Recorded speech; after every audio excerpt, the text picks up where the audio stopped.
Hello दोस्तों, हमारे channel अनमोल निवेश में आपका स्वागत है। अगर आप अपना इन्वेस्टमेंट्स के द्वारा अच्छा खासा रिटर्न्स पाना चाहते हो तो ये बिल्कुल पॉसिबल है मल्टीबैगर कंपनी में इन्वेस्ट करके। लेकिन इसके लिए आपको अपना रिसर्च करना होगा, उसके बाद मल्टीबैगर कंपनी ढूंढ के उसमें इन्वेस्ट करना होगा।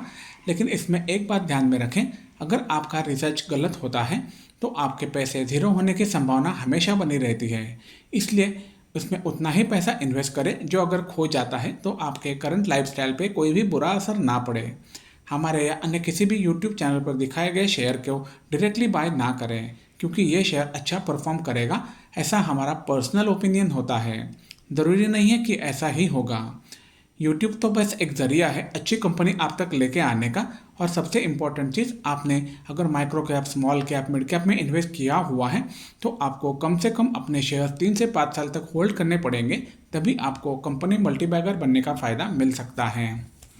आज हम एक स्मॉल कैप शिपिंग कंपनी के बारे में बात करेंगे जिसका मार्केट कैप है 1491 करोड़ रुपीज़। करंट प्राइस है 242, 52 वीक हाई है 259 और लो है 120।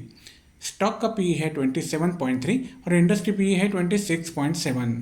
डेट टू इक्विटी रेशियो है 1.54%। ये काफ़ी बड़ा हुआ है, ये कंपनी के लिए प्रॉब्लमेटिक हो सकता है आगे चल के फाइनेंशियल के हिसाब से। कंपनी का फेस वैल्यू है ROE 40.6, ROCE है 27.3। प्रमोटर होल्डिंग है 52.6%। हाल ही में प्रमोटर ने अपना होल्डिंग कम किया हुआ है 1.36% से। नेट प्रॉफिट है 54.6 करोड़ रुपीज़। FII होल्डिंग है 19.4%। हाल ही में FII ने अपना होल्डिंग बढ़ा दिया है 0.31% से। कंपनी के कोई भी शेयर्स प्लेज नहीं हुए हैं। कंपनी के कंपाउंडेड सेल्स ग्रोथ की अगर बात की जाए तो हम देख सकते हैं TTM आ रहा है 1%, पिछले 3 साल में 47%। यही सेल्स ग्रोथ ट्रांसफर हुआ है कंपाउंडेड प्रॉफिट ग्रोथ में, इसलिए TTM आ रहा है 39%, पिछले 3 साल में 87%। स्टॉक प्राइस CAGR भी अच्छा तरह से दिख रहा है, वो एक साल में है 91%, पिछले 3 साल में 200%, 5 साल में 102%। रिटर्न ऑन इक्विटी भी अच्छा है, लास्ट ईयर यह 41% था। कंपनी के बिजनेस डिटेल की जानकारी ले लेते हैं। यह कंपनी 2011 में चालू हुई थी। इनका बिजनेस आता है शिपिंग और लॉजिस्टिक सर्विसेज का, पूरे भारत भर में और भारत के बाहर भी पूरी दुनिया में। यह कंपनी अपने 10,000 प्लस खुद के और लीज्ड कंटेनर के साथ काम करती है। अपने सर्विसेज देती है 74 पोर्ट्स और इनलैंड डेस्टिनेशन में। अक्टूबर 13, 2022 में कंपनी अब एक MOU साइन किया हुआ है African peace and security union के साथ में, उनको अलग अलग सर्विसेज प्रोवाइड करने के लिए, जैसे कि port logistic, ICD port, warehousing, shipping, container trading इत्यादि। FY22 में अपनी कंपनी ने अपना कंटेनर टोटल बढ़ा दिए थे, 1362 कंटेनर ऐड कर दिए थे। उसके बाद में FY23 में 3000 कंटेनर कंपनी ने ऐड कर दिए थे, जो खुद के कुछ थे और कुछ लीज टर्म बेसिस पे लिए हुए हैं। यह कंपनी अपनी सर्विसेज जो है अलग अलग देशों में प्रोवाइड करती है, जैसे कि UAE, Oman, Saudi Arabia, Singapore, Malaysia, Vietnam इत्यादि। हम आपको बता दें, यह वीडियो सिर्फ एजुकेशनल पर्पज़ के लिए बनाया गया है। इसे किसी भी तरह की खरीदारी या बिकवाली की सलाह ना समझें। कोई भी आर्थिक निर्णय लेने से पहले अपने सेबी रजिस्टर्ड वित्तीय सलाहकार से सलाह ज़रूर लें। कंपनी के क्वार्टरली प्रॉफिट और लॉस स्टेटमेंट को अगर देखा जाए तो हम देख सकते हैं सेल्स जो दिसंबर 20 में था 67 करोड़ रुपीज़, जो कंटिन्यूसली बढ़ते हुए दिसंबर 22 में हो गया था 177 करोड़ रुपीज़, बाद में मार्च 23 में 201 करोड़ और जून 23 में ये हो गया है 164 करोड़ रुपीज़। एक्सपेंसेस भी बढ़ रहे हैं कंटिन्यूसली, क्योंकि सेल्स बढ़ाने हैं तो एक्सपेंसेस बढ़ाने पड़ते हैं। इसके कारण से दिसंबर 20 में जो सेल्स था, एक्सपेंसेस था 60 करोड़ रुपीज़ का, वो दिसंबर 22 में हो गया 154 करोड़ रुपीज़, मार्च 23 में 180 करोड़ और जून 23 में 136 करोड़ रुपीज़। ऑपरेटिंग मार्जिन आप देख सकते हैं कंसिस्टेंट कंपनी ने मेंटेन किया हुआ था, 10% दिसंबर 20 में था, बाद में कम हो गया था 5%, 6%, बाद में 8 और 9% के बीच में चल रहा था, जबकि सितंबर 22 में 11% हो गया और जून 23 में सबसे ज़्यादा ऑपरेटिंग मार्जिन बनाया हुआ है कंपनी ने 17%। इसका इफेक्ट जो आ रहा है वो हम देख सकते हैं नेट प्रॉफिट में। कंपनी का नेट प्रॉफिट था दिसंबर 20 में 3 करोड़ रुपीज़, जो ऊपर नीचे होते हुए मार्च 23 में हो गया था 11 करोड़ रुपीज़ और जून 23 में 14 करोड़ रुपीज़ हो चुका है। कंपनी के ईयरली प्रॉफिट और लॉस स्टेटमेंट की अगर बात की जाए तो हम देख सकते हैं मार्च 20 में कंपनी का सेल्स था 265 करोड़ रुपीस, जो मार्च 21 में 18% बढ़ के हो गया 313 करोड़ रुपीस। मार्च 22 में 105% बढ़ के हो गया है 642 करोड़ रुपीस, और मार्च 23 में 31% बढ़ के ये हो गया था 837 करोड़ रुपीस। एक्सपेंसेस भी बढ़े हुए हैं जो कि ज़रूरी होते हैं।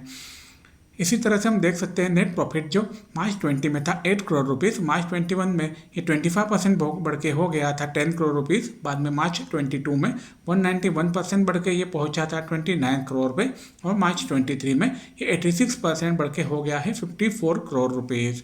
ईपीएस भी अच्छी तरह से बढ़ता हुआ दिख रहा है। अभी हमने जो बातें की वो आपको ग्राफिकल रिप्रेजेंटेशन में ज़्यादा अच्छी तरह से समझ आएगी। कंपनी के बैलेंस शीट की अगर बात की जाए तो हम देख सकते हैं कंपनी का रिजर्व जो था मार्च 20 में 25 करोड़ रुपीस था, जो कंटिन्यूसली बढ़ते हुए मार्च 23 में 153 करोड़ हो चुका है, जबकि ये 256% ज़्यादा है पिछले साल के मुकाबले हैं। हम देख सकते हैं बोरोइंग भी कंपनी के बढ़े हुए हैं, क्योंकि कंपनी ने हाल ही में नए कंटेनर्स खरीदे हुए हैं, उसके कारण से ये बोरिंग इस्तेमाल हुए हैं वो कंटेनर खरीद करने के लिए। अभी हमने जो नंबर देखे वो आपको ग्राफिकल रिप्रेजेंटेशन में ज़्यादा अच्छी तरह से समझ आएंगे। कंपनी के शेयर होल्डिंग पैटर्न की अगर बात की जाए तो हम देख सकते हैं मार्च 21 में कंपनी के प्रमोटर्स के पास थे 74.44% शेयर्स, जो नीचे आते हुए सितंबर 22 में हो गए 55.05%। उसके बाद में और भी नीचे आ गए मार्च 23 में 53.92%, और जुलाई 23 में ये 52.56% पे हैं। हाल ही एफआईआई ने अपना होल्डिंग जो है सितंबर 21 में चालू किया था 0.56% से, ये कंटिन्यूसली बढ़ते हुए मार्च 23 में हो गया था 19.13%, जून 23 में 17.49%, और जुलाई 23 में उन्होंने बढ़ा दिया है 19.44% हो गया है। बाकी सभी शेयर जो है पब्लिक के पास हैं। अभी हमने जो नंबर देखे वो आपको ग्राफ में अच्छी तरह से समझ आएंगे। और एक अच्छी बात है कंपनी के लिए कि प्रमोटर्स ने अपने कोई भी शेयर्स प्लेज नहीं किए हुए हैं। इसके साथ साथ ये बड़ी बड़ी कंपनियां ये कंपनी में इन्वेस्ट कर चुके हैं, जैसे कि नोमुरा सिंगापुर लिमिटेड, इनका 3.70% का होल्डिंग है ये कंपनी में। इसके अलावा Elara India opportunities fund limited, इनका भी 3.07% का होल्डिंग रखा हुआ है ये कंपनी में। हम आपको बता दें यह वीडियो जो है सिर्फ एजुकेशनल पर्पस के लिए बनाया गया है। इसे किसी भी तरह की खरीदारी या बिकवाली की सलाह ना समझें। कोई भी आर्थिक निर्णय लेने से पहले अपने से भी रजिस्टर्ड वित्तीय सलाहकार से सलाह जरूर लें। कंपनी के एक साल के चार्ट की अगर बात की जाए तो हम देख सकते हैं कंपनी का जो प्रॉफिट था अच्छी तरह से बढ़ रहा था। नवंबर 22 में कंपनी का प्राइस था 240 रुपीज़। उसके बाद में कंपनी के रिजल्ट अच्छे नहीं आ रहे थे, उसके लिए प्राइस नीचे आ गया था 120 तक। उसके बाद में जैसे ही रिजल्ट अच्छा आने लगे उसमें वॉल्यूम के साथ में प्राइस ऊपर जाने लगा, जो कि अभी 240 पे आसपास में है। यही चीज़ हमें दिखती है ऑल टाइम चार्ट में। अगर हम देखा जाए तो कंपनी एक स्टेबल रेट में चल रही थी, उसके बाद में अच्छे रिजल्ट आने के बाद कंपनी का भाव ऊपर चला गया था, वापस से नीचे भी आया हुआ था, लेकिन फिलहाल ये अप ट्रेंड में चल रहा है। हम जिस कंपनी की बात कर रहे हैं उस कंपनी का नाम है लैंसर कंटेनर लाइन्स लिमिटेड। ये कंपनी शिपिंग और लॉजिस्टिक सर्विसेज का काम करती है पूरे भारत में और पूरे दुनिया में।